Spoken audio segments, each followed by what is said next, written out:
This is a warning to all Canadians that the government is coming for your guns and they will stop at nothing to get them. Justine Trudeau started it and Mark Carney wants to finish it with the new gun buyback program. So in this video, I'm going to explain how the program works and why it must be rejected, lock, stock, and barrel. In the wake of the Nova Scotia mass shooting, where a man dressed up as a police officer and killed 22 people, before the bodies were even cold, Justine Trudeau announced that new strict gun laws were coming as a result of it. 2,500 models of guns were banned, literally because they look scary. Most manufacturers of those banned guns make other guns that are exactly the same, but because they look a little less scary, those aren't banned. The Canadian government implemented their ban on military-grade assault-style weapons, even though the Nova Scotia gunman had obtained all his firearms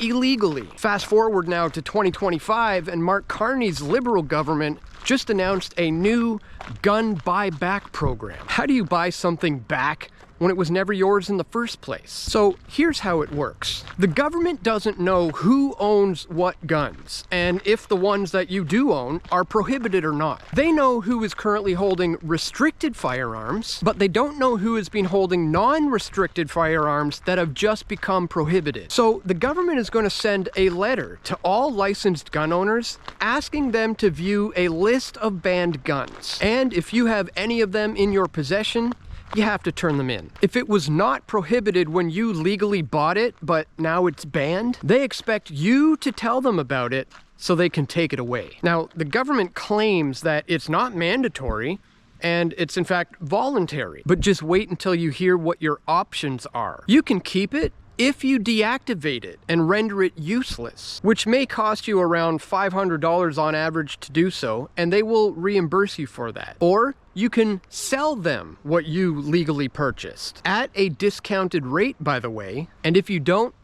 you'll be a criminal. Now, if you don't deactivate it and you're not willing to sell it to them, you can keep it, but you can't use it. You can't take it out of where it has to be locked away. You can never fire it, and you can't even show it to anyone, which means they are de facto taking them away in one form or another. And just to add to how diabolical this is, the program has a capped budget of $742 million for this. And once that's all used up for the deactivation reimbursements and for compensation, that's it.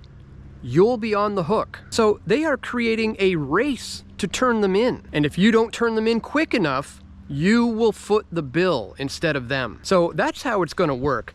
Now let me explain why it must be rejected, lock, stock, and barrel. New gun laws never make it harder for criminals to obtain guns. In fact, it just makes it harder for law-abiding Canadian citizens to obtain guns. Even the public safety minister was caught on an audio recording telling a legal gun owner that he doesn't even believe in the policy, that it's unfair and it's not going to keep guns off the streets. And he also admitted that municipal police forces aren't even willing to enforce this. And yet, they're going to go ahead with it anyways. So they want you to rat yourself out, then deactivate them, sell them, or stop using them. Did you know that Canadians are some of the most vetted gun owners in the world? Did you know that legal firearm owners in Canada are responsible for 0.001% of criminal use? Criminals don't fear legislation or law enforcement. So the only long-term solution here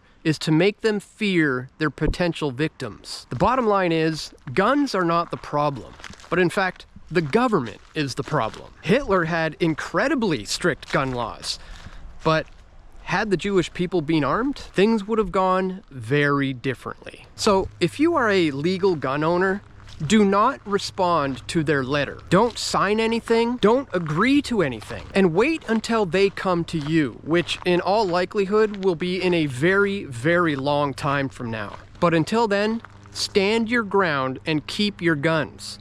Because this has nothing to do with safety, but it has everything to do with control. Thanks for watching. If you appreciate my efforts to bring you this information, please consider making a contribution at pressfortruth.ca/donate. You can find a link in the description below. So that's all for today, my friends. Please click that thumbs up button, share this video, And stay tuned, I'm gonna have more video reports coming soon, God willing. This is Dan Dicks reporting for Press for Truth. We all want truth.